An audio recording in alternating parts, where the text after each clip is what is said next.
Pakistan film industry के नामवर अदाकार शफकत चीमा से मिलने बागबानपुरा लाहौर में उनके दोस्त रहील अशरफ के डेरे पर पहुंचे। लोग शफकत चीमा को ज़्यादा देखना चाहते हैं। बेटे शहरयार चीमा और अजीज़ो अकारब के हमरा इस्तकबाल किया। चीमा साहब, आप अभी तक अपने पुराने इलाके बागबानपुरा में ही रहते हैं। फिल्मी अदाकारों को तो थोड़ी सी शोहरत मिलती है तो वो मॉडर्न बस्तियों में शिफ्ट हो जाते हैं, आप यहाँ से क्यों नहीं गए? जहाँ इंसान का बचपन गुजरा होता है ना, अगर वो इंसान है तो उसे उस जगह से इश्क हो जाता है। उसका दिल नहीं चाहता कि मैं उसे छोड़कर चला जाऊँ। मेरे वालिद साहब यहाँ हैं, मेरा ख़ानदान यहाँ है, तो मैं इनको छोड़कर जा नहीं सकता। आपने जामिया नईमिया में बाकायदा मजहबी तालीम हासिल की, तजवीद के साथ कुरान पाक को पढ़ा, लेकिन आपने लाइन अदाकारी की इख्तियार कर ली जो कि बिल्कुल मुतज़ाद थी। ऐसा किस तरह हुआ? सोहेल साहब, मुझे आज बड़ी खुशी महसूस हो रही है आपके सामने बैठकर, और दिल की बातें मैं आपसे करूँगा। मैं तो नादान ही था, दानिस्ता भी क्या क्या न किया, पर लाज रख ली मेरे अल्लाह ने मुझे रुसवा न किया। बात दिल में ही थी, दिल में रही और काम हो भी गया। ऐसा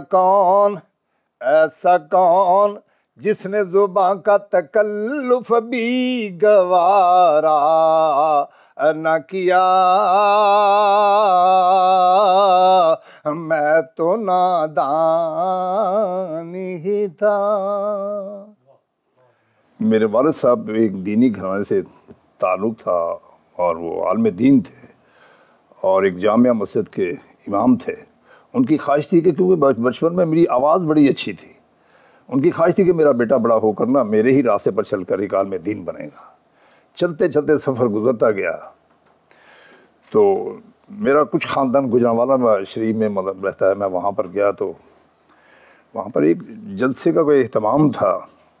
मुझे वहाँ पर लोगों ने बुलाया कि यार कारी साहब का बेटा आया है, ज़रा इनसे तलावत कुरान पाक ज़रा सुने। अभी मेरा बचपन ही का ज़माना था तो मेरे पास कुछ पैसे आए तो वो मेरे साथ बन गए, कहने लगे आज हम आपको एक नई चीज़ दिखाएँगे। तो मुझे वो लेकर एक जगह पे चले गए। मैं देखा तो बाहर कायदे आज़म रहमतुल्लाह अलैह की तस्वीर लगी हुई थी। तो मैंने कहा यार इधर कायदे आज़म की तस्वीर है तो आगे ये एक और लोगों की क्या तस्वीर है। तो मुझे वो कहते हैं कारी साहब आप कभी इधर नहीं आए?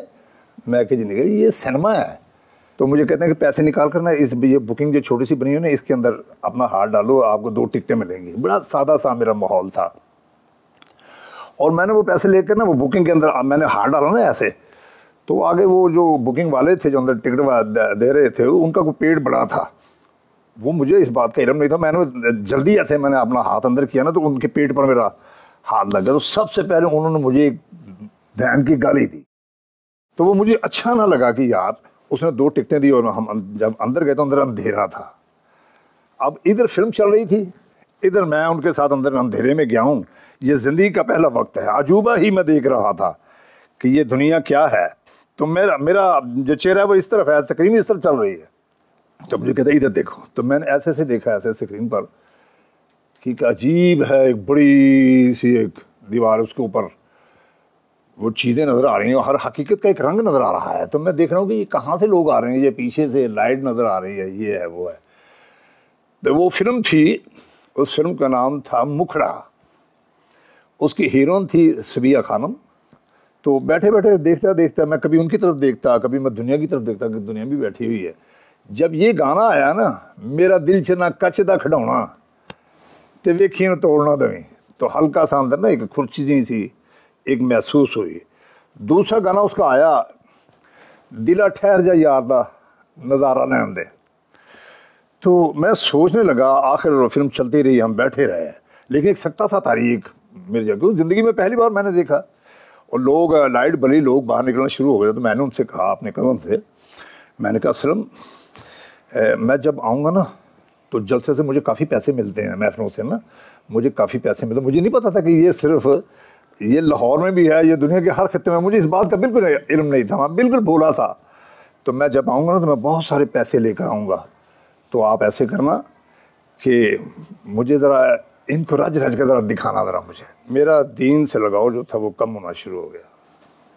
चलते चलते मैंने उनसे भी बात की, ये लोग कहाँ से आते हैं, ये लोग कहाँ काम करते हैं। एक शख्स ने मुझे कहा कि तुझे पता नहीं ये तेरी 2-4 गली छोड़कर एक शख्स वहाँ पे स्टूडियो में काम करता है। मैंने पहले उनको, उनके बच्चों को अपना दोस्त बनाया, तो तुम चलो तेरा शौक़ है तुम सुबह आ जाना। तो मैंने पूछा कि मैं कपड़े कैसे पहनूँ। उन्होंने कहा ये अच्छा कोट होना चाहिए, पैंट होनी चाहिए, जैसा उनका माहौल है ऐसा। गया मैं लंदन में, मैंने खूबसूरत पैंट खरीदी, कोट ख़रीदा, मैं टाई शाई ऐसे ख़रीद के मैं एक हीरो बनकर मैं शानू स्टूडियो में जब जाकर गाड़ी रुकी तो मैं नीचे उतरा तो मैंने ऐसे देखा शानू स्टूडियो को पहली ज़िंदगी में पहली मरतबा। तो मैंने सबसे पहले बिस्मिल्लाह पढ़कर उस ज़मीन को मैंने बोसा दिया। एक शख्स हाथ बढ़ा, ओए ये यहाँ पर तुमने बोसा क्या, मतलब क्या देख लिया इस ज़मीन को तूने। तो मैंने कहा जी असल में बात ये है कि मैं बड़ी देर के बाद यहाँ पहुँचा हूँ। अब तक 946 फिल्मों में काम कर चुके हैं, ज़्यादातर फिल्मों में विलन और कुछ में हीरो भी। आपको विलन बनना बुरा नहीं लगता? असल में बात यह है कि मेरे अंदर तो सुहेल साहब एक हीरो ही था, लेकिन मेरे अंदर वो परोश नहीं थी, क्योंकि मैं एक मौलवी का बेटा था। मुझे क्या पता ये लोग क्या हैं, कैसी शख्सियत के मालिक होते हैं ये। तो मैं तो ढूंढ रहा था ना कि मुझे काम मिले, काम मिले, काम मिले। मैंने पेंट्री का काम थोड़ा मैं करता था, पेंट्री लिखना, अच्छा लिखाई। तो मैं वहाँ पर बैठा हुआ हूँ तो किसी की दीवार लिखने के लिए मैं गया। शायद आपने नाम सुना हो, बुड्ढा गुज्जर प्रोडक्शंस। उधर मैं बैठा हुआ हूँ तो मुझे कहते कि यार वो पेंटर। मैं कहा हाँ जी। और चिमिया अगर आप ऐसे डॉक्टर को मैं जाना तो चल मेरे नाल। वो उनकी मैं जीप पर बैठ कर तो वहाँ पर उनके साथ चला गया। वो थोड़ा सा लंगड़ा कर चलते थे, हाथ में लाठी उनकी होती थी। तो जब हम डॉक्टर के साथ पास पहुँचे ना तो वो कहने लगे यार अब कितनी देर लगेगी मेरी इस टांग को। तो उसने ऐसे दिखा कर ना तो वो मुझे डॉक्टर ना मेरी तरफ डॉक्टर ने देखा ऐसे, कहा जोई साहब अगर आप ठीक होना चाहते हैं ना तो 2 लड़के आपके पास ऐसे होने चाहिए। तो देखकर मुझे कहते ऐसे यंग लड़के, क्योंकि मैं बॉडी बिल्डर था, मैंने मिस्टर लाहौर किया हुआ था बॉडी बिल्डर में, लेकिन लंगोटे का मैं बहुत पक्का था। ये मुझे घर से बड़ी एक नसीहत थी, वसीयत भी थी मेरी। हाँ जी। तो जो भी देखता था वो रह जाता था कि यार ये कितना खूबसूरत लड़का है यार। तो वो डॉक्टर ने मुझे ऐसे देखा ना तो वो देखे कहता है कि या तो फिर इस जैसे 2 लड़के होने चाहिए जो आपकी इस टांग की मालिश करें। तो अब हम वापस जब आ रहे तो रास्ते में मुझे कहते हैं कि चीमा मैं तेरे साथ एक बात करूँगा। कि जी हाँ जी, अगर तुम मालिश करके मेरी टांग ठीक कर दो तो मैं रब को हाजिर नाज़र करके कहता हूँ मैं तुझे हीरो लेकर फिल्म बनाऊँगा। मैंने अपनी ज़ात की सुहेल साहब नफ़ी करके मैंने अपने मन के अंदर का जो इंसान था ना वो मैंने मार कर मैं एक मालिशा बनकर उनके पास मैंने जाकर उनकी टांग की मालिश करनी शुरू कर दी। चलते चलते वक्त जो था वो गुजरता गया। लोगों ने ये समझा कि चौधरी साहब ने इसको एक मालिशिया रखा हुआ है। तो एक शख्स आया, वो आकर ऐसे बैठा है तो वो कहता है चौधरी साहब वो मुंडा चीमा किथे वे। उनका यार अंदर गया है। मैं वाशरूम से बाहर निकला और तेनों बिल्लू साहब बुलाते हैं। बिल्लू साहब शाहिया प्रोडक्शंस। और मैं जाकर ना दरवाजे में खड़ा हो गया तो कहते ने ओए ओए तेल वो लाई, और कितने बहुत गर्म तेल ना कितने लाने कितने मैं फिंसियाँ फुंसियाँ कटवा देंगा। उन्होंने ये कहा, उन्होंने समझा कि ये कोई मालिशिया है जी। तो मैंने बाहर खड़े होते हुए कहा, मैंने कहा बिल्लू साहब मैं मालिशिया तो नहीं। आंखों में आंसू थे, मैं मालिशिया तो नहीं। तो कहते फिर तू कौन है। उसने जाकर ना उठकर ना उसने वो लाइट जलाई तो मेरी आंखों में नाम थे। तो उधर क्या करने के लिए जाता, उसने इतनी बड़ी मोटी गाल मुझे, तो उधर क्या करने के लिए जाता। मैंने कहा जी कहना क्या है कि उन्होंने मुझे कहा था कि मुझे शौक़ है हीरो बनने का, एक्टर बनने का शौक़ है, तो मैं तुझे हीरो लेकर तो तेरे पर फिल्म बनाऊँ। उसने मुझे इतनी बड़ी एक गाली दी। उसने ना मुझे दबाने का कहा ना मुझे कुछ करने का कहा। उनका उठे तूने होने चल चल। उसी तरह वो कपड़े शपड़े मेरे जैसे थे। मैंने कहा अभी चल, मेरी फिल्म शुरू हुई काल का, तो जाके तो बारिश स्टूडियो में जा, तो मेरे ऑफिस में जाके तो उनसे मिल। मैंने एक नए डायरेक्टर को लिया अपनी फिल्म का डायरेक्टर है शाहिद राना। वो मुझे हीरो समझकर देखने के लिए आए हैं। तो मैं अगर वो कपड़े वही पुराने वो पेंट्री वाले कपड़े रंग शंग लगा हुआ है, तो मुझे आकर वो कहते हैं कि कहाँ है वो शफकत चीमा साहब। मैंने कहा जी मैं ही हूँ शफकत चीमा है। मैंने उन्होंने बिल्लू साहब ने भेजा। उन्होंने मुझे इतनी बड़ी गाली दी और मुझे कहते कि ओए जाके काम कर, ओए जाके चोरा किसी दी चोरी कर, जाके कपड़े पा, कुछ चंगा खुलिया बना के आ, और चलो तेन क्या दवांगे तेन फिल्म काम। तो यार वो बहुत छब्बी उनका बड़ा भाई था, तो उसने कहा जे भलवान ही लेना ही तो नासिर भोलू ले। नासिर भोलू उस वक्त बहुत बड़ी शख्सियत थी। अब जब नासिर भोलू साइड पर आए ना, तो मैं देख रहा हूँ ऐसे, तो मेरे ज़हन में है कि यार इसकी जगह मुझे लेना था। मैं देखूंगा कैसा बोलता है हीरो। मैं नहीं बोलना था, तू आप बोल रहा। मतलब जो उनकी आवाज़ थी, बच्चों जैसी उनकी आवाज़ थी, लेकिन वो पहलवान था, एक बड़ा नाम था उसका। नासिर भोलू का कोई छोटा शख्सियत का मालिक नहीं था। उसने एक बार कहा, दो बार कहा, चल चुप, मैं नहीं काम करता। मैं भी दुआ करा बह गई, यार को बोले नहीं जाए तो मैनू कहने ये कपड़े ये पहन लो। उनका नाम बोला, उसने मूछ उतार कर उनको दे दी। मैं कहा ये मुझे कह, और बहुत छब्बी ने कहा कि यार छोड़ो यार, तू लेना ना हीरो लेना ना, मैं हीरो कोई और ले लेता हूँ। उन्होंने कहा बहुत छब्बी जी तुम मेरी गल च नहीं बोलना, मैं शफकत चीमा विलन बना जे। हाँ मैं तेरा मुंडा था, हाँ मैं मैं पीछे खड़ा था। और जाके ना कपड़े पा के आ तू। तो जब सेट पे गया तो वहाँ पर अंजुमन बेगम सेट पर मौजूद थे। तो कौन काम, उनका यार ये लड़का है आपके साथ। तो मैं जब उसके साथ काम करने लगा ना, तो अंजुमन बेगम मुझे कहती हैं तेरे पास कोई कपड़े नहीं सिलवाए। मैं कह जी नहीं मेरे पास। उन्होंने कहा यार जो तू मर्जी पहन के आ जाना। मैंने वो ब्रैक रैक्सिन पहनी यहाँ पर। फिर मैं मिस्टर लाहौर की तैयारी में था। जब मैं सीढ़ी से उतरा ना, तो अंजुमन बेगम की मेरे पर नज़र फिक्स हुई, तो वो देखती ही रह गई। उसने जब देखा ना, तो जब मैंने शॉट दिया, पहला मैंने शॉट दिया, तो देखते देखते अंजुमन बेगम ने बड़ी तालियां शालियां, वो जो ड्रेस मैंने पहना था बड़ा मेरे से इंस्पायरेशन। तो वालिद साहब ने मुखालफत नहीं की जब आप फिल्मों में गए, अदाकारी शुरू की? हो आपने सुहेल साहब खूब मेरी नस को छेड़ा है आपने। तो जब उनको ये पता चला कि यार मेरा बेटा किस तरफ चल पड़ा है, हाँ जी, तो आखिर एक दिन मैंने बाप को हरा दिया। वो कैसे हारे? मैंने कहा जी आप ऐसे करें, आपकी इतनी बेटियां हैं, आपकी बड़ी मेहरबानी, आप समझे कि आपके घर बेटा पैदा ही नहीं हुआ, आप मुझे बेटी समझकर मुझे जहेज़ दे दें। तो जहेज़ आपने मुझे क्या देना है? एक पलंग बना कर दे दो, 2 कुर्सियां दी, 1 टेबल दी। अब मैंने सुबह चले जाना है।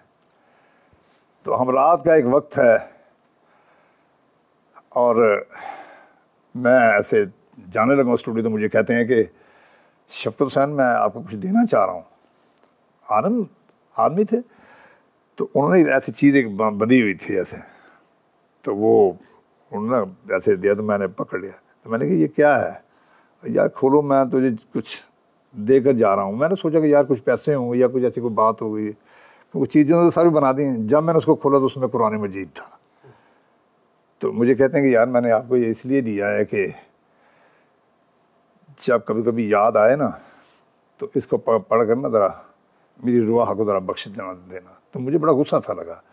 मैंने कहा कि बस आप ऐसे करके आप मुझे बुलाया ना करें, तो फिर अकेला ही बेटा हो हैं, और फिर ऐसा बात कह दी जाए। हाँ जी, मैंने कहा आप ऐसे करें कि मैंने आपको कहा ना कि आप मुझे बेटी समझकर मुझे अलविदा कर दें, आप समझे कि मैं आपका बेटा हूँ ही नहीं, तो आप मुझे ना बुलाया करें। और यार मेरी बात तो सुन। मैंने ऐसे वाले साहब को ऐसे धक्का दिया सेम। मैं कहा आप छोड़े मुझे। तो उनके यहाँ ना दर्द निकली, तो मुझे और यार मुझे पकड़ ले यार, और मेरे दर्द निकली है। मैंने उनके दर्द को महसूस ही नहीं किया। जो गलतियां हो ना, इंसान को मान लेनी चाहिए। मैंने उनके दर्द को महसूस नहीं किया और मैं चला गया। सुहेल साहब ये मेरे अल्फाज सुनने वाले हैं। कहते हैं यार शफकत हुसैन एक बात कहूँगा कि जी अगर तुम कहो तो बाप अपनी दाढ़ी साफ करा के तेरे साथ तेरा बस्ता पकड़कर स्टूडियो ना जाएगा।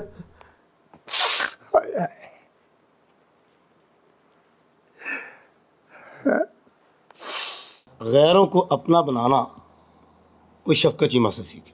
अगर मेरे बस में हो तो मैं रब के पास सजदा इनको करूं। क्यों? वो इसलिए कहूँ कि मेरे बाप के मरने के बाद अगर ये ना होते तो मैं ना होता। आज जिस मकाम पर मैं हूँ ये शफकत चीमा की बदौलत है।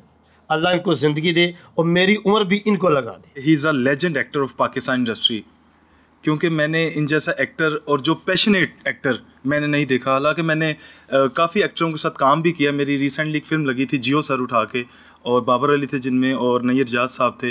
लेकिन जो मेहनत मैंने अपने फादर में देखी है मैंने किसी एक्टर में नहीं देखी। जो ये फिल्म में नज़र आते हैं एज अ विलन और गुस्से वाले, ये बहुत हटके हैं। ही is a very polite person और बहुत प्यार करने वाले। माशाल्लाह बड़े अच्छे इंसान हैं। जब से मेरा इनके साथ हुआ है, मैं इनकी ज़िंदगी में यानी कि मेरे आए हैं तो काफ़ी यानी कि अच्छा हमारा टाइम गुजरा है। आज तक कभी भी कोई नहीं मैंने इनमें बुरी बात देखी।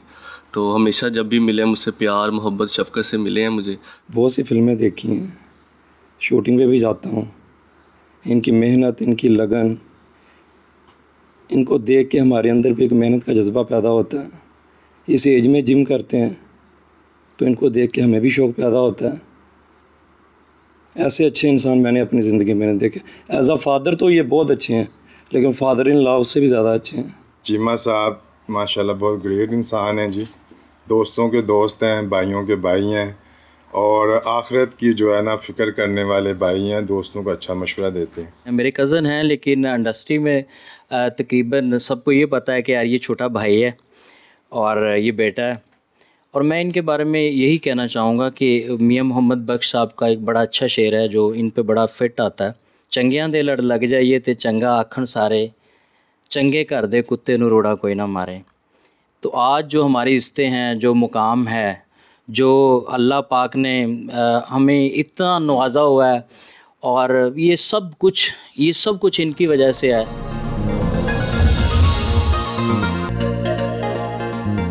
उलमाए कराम मिलने आ गए।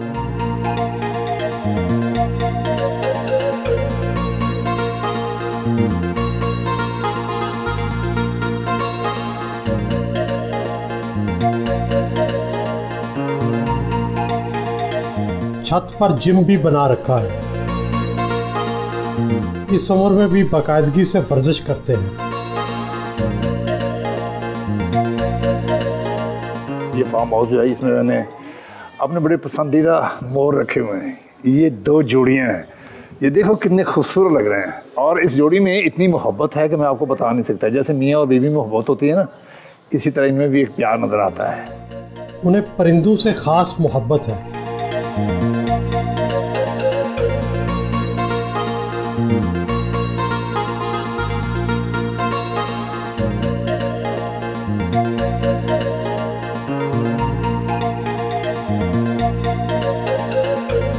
रवाना हुए। फिल्मी दुनिया में अब तक 946 किरदार अदा कर चुके हैं और कुछ फिल्में अभी ज़ेरे तकमील भी हैं। ये बताएं कौन सा किरदार सबसे ज़्यादा पसंद आया? उस फिल्म का नाम है चूड़ियाँ जी। आप देखें कि उसमें मैंने एक बाप का रोल किया है। कहाँ Shafqat Cheema as a villain role करने वाला, कहाँ एक बाप बन गया, और फिर उस फिल्म का मुझे नेशनल अवार्ड्स मिला। ज़िंदगी में सबसे ज़्यादा गम कब किया है? कब कौन सा लम्हा था जिसमें सबसे ज़्यादा गम हुआ? जिस दिन मेरे वालिद साहब का विसाल हुआ और मैं पछतावे की दुनिया में चला गया कि ऐसा बाप चला गया कि मैं अपने बेटे को उस नज़र से देखना चाहता हूँ जो मरने के बाद भी ज़िंदा रहे। तो वो उनकी ये ख्वाहिश थी जो आज तक मेरे दिल में है। और ज़िंदगी में सबसे खुशी का लम्हा कौन सा था? जब मेरी पहली फिल्म रिलीज़ हुई, जिस फिल्म का नाम था कालका, तो मैंने अपनी मम्मा को आगे कहा, माँ आज मेरी पहली फिल्म लगी है कालका। अपनी तालीमी दरसगाह जामिया नईमिया गढ़ी शाहू पहुँचे। मौलाना ज़ियाउल हक नक्शबंदी ने इस्तकबाल किया।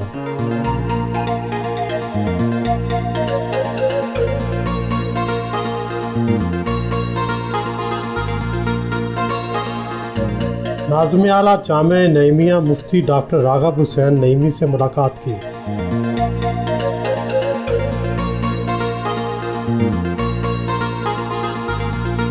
हमारे इल्म में था कि शौकत साहब यहाँ पर साहब फैज़ करते रहे हैं दादा जान मुफ्ती मोहम्मद हुसैन नईमी अलैहिर्रहमा के ज़माने में, और बीच में एक आध दफ़ा मुलाकात भी हुई, तशरीफ़ लाई यहाँ पे।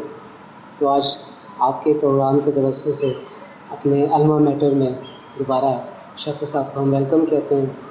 हमारे उलमाओं को, उस्तादों को अपने शागिर्दों से, अपने बच्चों से मोहब्बत इतनी करनी चाहिए कि उनका दिल जो है वो पागी ना हो। जी हाँ जी। अगर शफ़क़त चीमा, अगर उस वक्त गाली गुलाम रसूल साहब की अगर मुझे मोहब्बत मिलती तो आज शफ़क़त चीमा एक्टर ना होता, एक दीन का बहुत बड़ा आलिम। मुफ्ती मोहम्मद हुसैन नईमी मरहूम और डॉक्टर सफ़ाद नईमी की कब्रों पर फातिहा खानी करने आए।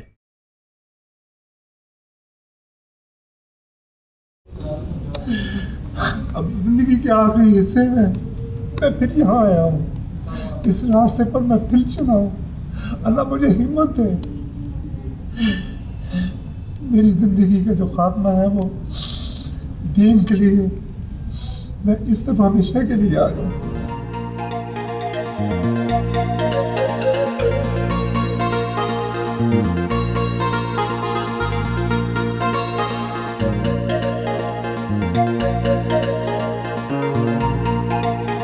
फिल्मी दुनिया में आपका कोई स्कैंडल तो नहीं बना, लेकिन रीमा से आपके इश्क की कहानी गर्दिश करती है। ये इश्क कितना सच्चा था और इसका नतीजा क्यों ना निकल सका? मैं रीमा जी की शख्सियत से बहुत प्यार करता हूँ। मैं इतना प्यार करता हूँ कि मेरी ज़ुबान से ऐसे अल्फाज ही नहीं कर सकते कि मैं कितना उनसे प्यार करता हूँ। अगर मैं कह दूँगा तो मेरे पे फतवा लग जाएगा, लेकिन नहीं, मुझे उनसे प्यार ही बड़ा है और इंशाल्लाह हमेशा मेरे मरते तब तक ये प्यार रहेगा। बड़ा काम किया उनके साथ। ये ना लोग समझें कि मेरी को नज़र ऐसी थी या ऐसी कोई बात थी, लेकिन इंतखाब ज़रूर था। यार अगर मेरा कोई साथी हो तो रीमा जैसा हो। तो मैंने उनसे कह भी दिया, जी रीमा जी मैं तुमसे इतना प्यार करता हूँ, इतना प्यार करता हूँ। तो कहने लगी प्यार यही होता है जो हमेशा के लिए ज़िंदा रहे। तो मेरी भी दुआ है रीमा जी आप हमेशा के लिए ज़िंदा रहें। जब रीमा से आपने मोहब्बत का और इश्क का इजहार किया तो जाहिर है इसमें शादी की ख्वाहिश भी शामिल थी, उन्होंने क्यों नहीं मानी? उन्होंने मुझे जवाब दिया, ਐਨ इश्क जिन्होंने लग जाता वो फिरदे ने वांग दीवानियां दे, कई सुक जाते कई मुक जाते कई सड़ जाते नाल तानियां दे। इश्क जिन्हां दी हिक ते लत रखे अकन नस जाती विचों खानियां दे, ते बद्दे इश्क दे चीमियां नहीं छुटते कैदी छुट जाते कैद खानियां दे। वे जे इश्क करना ही तो अपने काम नाल इश्क कर, तेरा इंशाल्लाह नाम पैदा होगा। मेरा टारगेट कुछ और है, मेरे वालिदैन की ख्वाबें कुछ और है, मेरा इंतखाब कुछ और है। तू प्यार करता है कर, मैं भी तुझसे प्यार करती हूँ। अल्लाह तेरे दिल को साफ़ रखे, मेरी नज़र को भी साफ़ रखे। मेरी दुआएं आपके साथ हैं शफ़क़त हुसैन।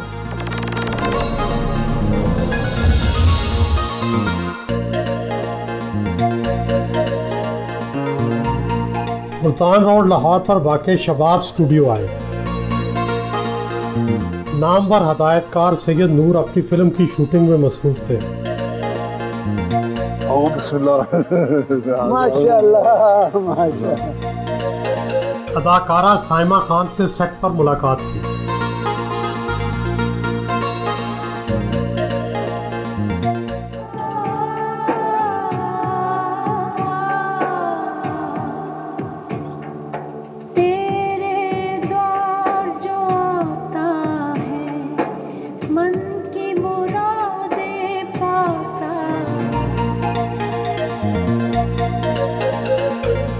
लोग शफ़क़त चीमा साहब को जहाँ रेट करते हैं वो एक वर्सटाइल एक्टर के तौर पर करते हैं। जहाँ जहाँ इनको परफॉर्मेंस वाले रोल मिले इन्होंने कमाल कर दी। मुझे ज़ाती तौर पे जो इनकी फ़िल्म पसंद है अपनी फ़िल्मों में वो अंगारे है, जिसमें इन्होंने बहुत मेहनत के साथ काम किया था।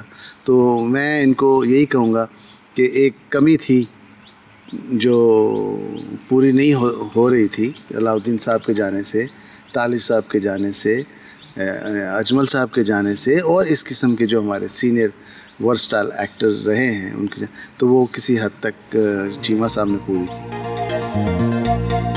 ग्रुप फोटो बनवाई, गुजरांवाला जाने के लिए रवाना हुए। इसी ज़माने में तो फिल्मी दुनिया में बहुत पैसे होते थे। अब कितने पैसे हैं, आप कितने अमीर हैं? बड़ा सवाल है। अब फिल्म इंडस्ट्री में पैसे कहाँ से इतने आ गए? हमारे पाकिस्तान फिल्म इंडस्ट्री में क्या है? किसी ज़माने में तो जो एक्टर है उसके पास बेहतरीन घर, बेहतरीन गाड़ी, बेहतरीन लाइफस्टाइल होता था। लेकिन इस वक्त हमारे पास भी बहुत कुछ है, अल्हम्दुलिल्लाह। आपने मेरे एक फिल्म के कितने पैसे मिल जाते हैं? मुझे इस वक्त भाई ये ना होगा टैक्स वाले मेरे पीछे भेज देंगे यार यार शफ़क़त चीमा तो इतने पैसे लेता है यार, 8-10 लाख तो मिल जाता हो। इतने पैसे तो मतलब, और हक भी है यार, गाड़ी का खर्चा होता है, अपने अखराजात होते हैं सारे, इतना तो मिल ही जाता है। चीमा साहब, आपको अफसोस है कि आप एक्टर बन गए, आलम ना बन सके, लेकिन अपने बेटे को फिर आपने एक्टर बना दिया। मैं वो दीवार नहीं बनूंगा जो मेरा बाप मेरे लिए दीवार बन गया था। मेरे बाप ने तो अपनी ज़िंदगी दे दी, अपनी हमेशा के लिए ज़िंदगी मुझे मेरे पर कुर्बान कर दी। तो आज तक मैं अपने बाप को ढूंढ रहा हूँ। यही तो बात है। हाँ जी, अपने दिल की बात सुनाऊँ तो किसी को क्या कहूँ। ख्वाहिश तो यही थी कि मेरा बेटा भी आलम दीन ही बने, लेकिन ब्लड उसका एक एक्टर का था, उसके अंदर ये जरासीम हैं, उसका एक शौक़ है। उस पर एक फ़िल्म बनाई, जो फिल्म है उसका नाम था जियो सर उठाकर। मैं उसका विलन था और मेरा ही छोटा भाई उसका डायरेक्टर था, अजीम चीमा। पाकिस्तान और भारत की फिल्मी दुनिया में आपको कौन सा कैरेक्टर, एक्टर और विलन पसंद है? एक इंडिया के एक्टर थे, अल्लाह उनको करोड़ों हाथ जन्नत नसीब अता फरमाए, उसका नाम था मोहम्मद यूसुफ, और अलमशहूर मरहूम का नाम था दिलीप कुमार। मैं उनसे इंस्पायरेशन था। मेरी का हॉलीवुड के कैरेक्टर थे जिनका नाम था एंथोनी कॉइन। और आप यह देखें, आप मेरी फिल्में उठा कर ज़रा देखें, मेरी चाल ढाल, मेरा देखना सारा एंथोनी कॉइन जैसा है। चीमा साहब, विलन का रोल अदा करते करते शख्सियत पर भी तो मनफी असर पड़ जाता है, लोग उसी तरह बिहेव करते हैं आम जिंदगी में मिलते जुलते। आपको भी कभी ज़िंदगी में ऐसा पाला पड़ा? कई बार ऐसा भी हुआ है कि मैं गया हूँ तो मुझे एक चीख की आवाज़ आई है, तो मैंने कहा यार ये क्या हुआ? तो कहा यार एक बच्चा है, वो आप उसने देखा, वो डर गया है, तो उसके वालिदैन मेरे पास आए। मैं फिर उस बच्चे के पास गया, वो बड़ी हैरानगी के साथ मुझे देख रहा है और मैं उसको जाकर प्यार करता हूँ, मोहब्बत कर रहा हूँ, है जी। तो बड़ा पोलाइट करके हंस रहा हूँ, उसकी तरफ मैं देख रहा हूँ, है जी। तो बात ये है कि मेरी ये कामयाबी थी कि विलन जो है वो हार्ट इसी तरह का ही हो कि लोग उससे खौफ खाएं। सुल्तान राही की तरह आपने भी बतौर एक्स्ट्रा फिल्मी दुनिया में काम शुरू किया। सुल्तान राही के साथ कैसा सफ़र रहा आपका? मेरी 6 बेटियां और एक मेरा बेटा है, और मेरी बड़ी ख्वाहिश थी, क्योंकि मैं अपने वालिदैन का अकलौता ही बेटा था। मेरी बड़ी ख्वाहिश थी कि यार मेरे घर में भी अल्लाह बेटा थे। तो बेटियां पैदा होती गईं। एक वक्त ऐसा आया कि मेरी बीवी उम्मीद पर आई, तो मैंने उसे कहा यार ये अल्ट्रासाउंड करा कर आओ, मेरी बड़ी ख्वाहिश है कि अल्लाह मुझे बेटा दे। तो वो डरते हुए जाती नहीं थी।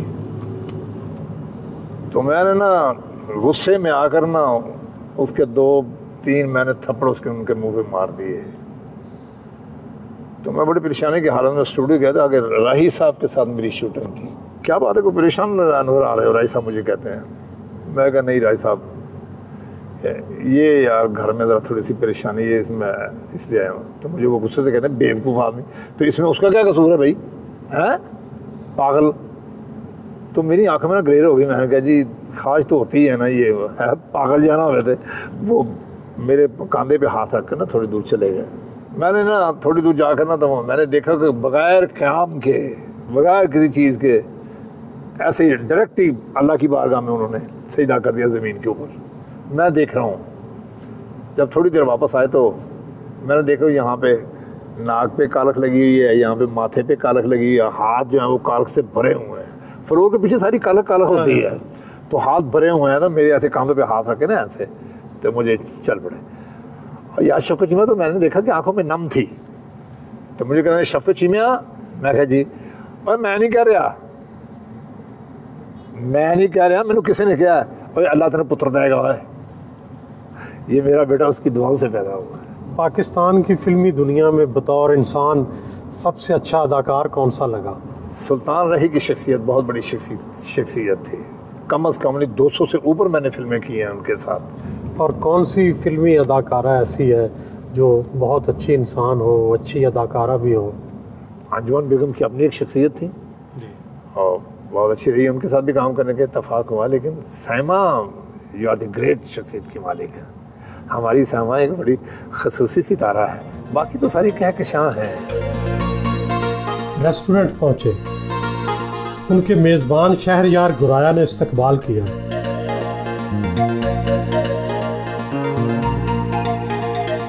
उनके एजाज़ में इशाइया का एहतमाम किया गया था।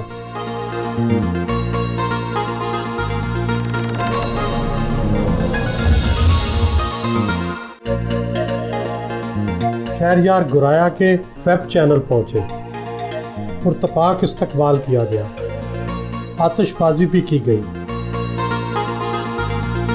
दफ्तर का विजिट किया।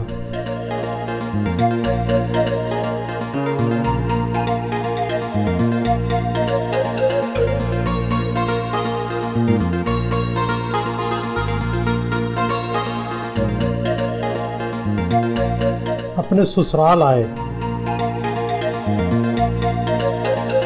अहले खाना ने फूलों की पत्तियां बरसाई।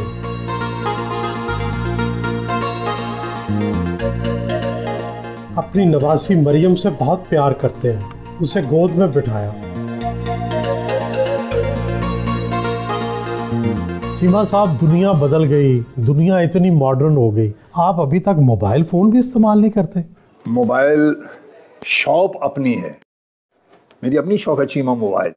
मैंने फैसला कर लिया यार, जहाँ पे झूठ बोला जाता है मैं इस चीज़ को अपने पास ही नहीं रखूँगा। आप फिल्मों में स्टंटमैन की मदद भी नहीं लेते, कितने ज़ख्म लग चुके हैं, कितनी बार गिरे हैं आप? दुनिया में नाम ऐसे नहीं होते, इंसान को पहले मरना पड़ता है फिर जाकर कहीं नाम बनते हैं। मैं extra to fighter, fighter to actor, actor to character actor. फिर मैंने जहाँ भी जिस फिल्म में भी मैंने काम किया, मैं अपना स्टंटमैन जो है वो इस्तेमाल नहीं किया आज तक। इसलिए दुनिया मुझसे बहुत लव करती है।